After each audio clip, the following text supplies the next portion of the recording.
Clinically, the symptoms can be variable and depending on the severity of the conjunctival chalasis.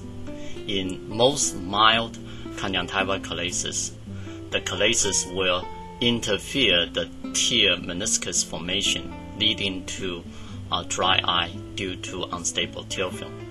When the chalasis become moderate, it will occlude the spread and clearance of the tear, leading to intermittent epiphora, particularly because of the occlusion of the punctum.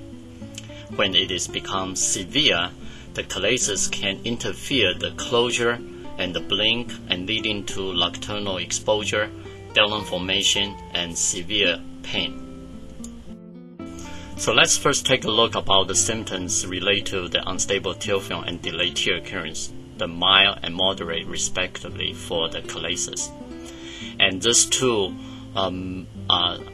pathogenic elements are most common in most patients with conjunctival chalasis, leading to ocular surface irritation.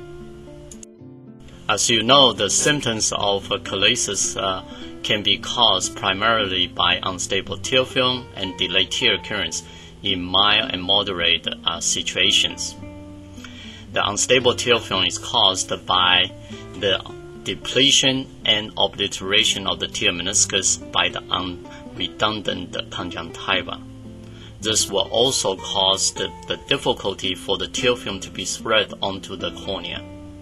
The symptoms of unstable tear film therefore can be confused with the patients with conventional aqueous tear deficiency.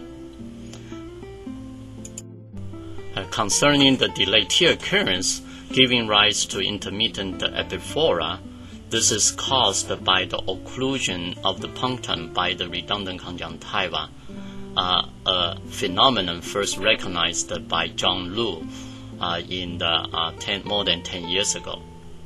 And this symptoms of intermittent tearing is often found also in patients with dry eye. For the symptoms of unstable tear film, the patient typically complain burning, foreign body sensation, and fatigue during reading or prolonged use of the eyes, such as driving, knitting, or watching TV, or working on computer. And this, in severe case, will cause sharp pain and photophobia due to punctate keratopathy. All the symptoms can be confused with the patients with conventional dry eye, and therefore it is important to differentiate that in the as I will explain to you later. For the symptoms of delayed tear occurrence, the patient will frequently complain the eye being red, itching, and there's a mucus accumulated, and the lids tend to get stuck together, particularly after sleep. And these symptoms again can also be found in patients with conventional dry eye, and therefore it is important to be able to differentiate the chalasis-induced dry eye from patient with conventional dry eye, as I will explain to you later. It should be noted that the unstable tear film and delayed tear occurrence can interact with each other, leading to a complex symptomatology.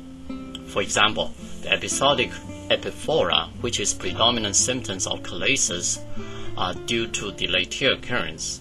This particular complaint can be aggravated because of the pre-existing or precedent of unstable tear film that trigger the reflex tearing, and this reflex tearings become more manifest because of the presence of delayed tear occurrence.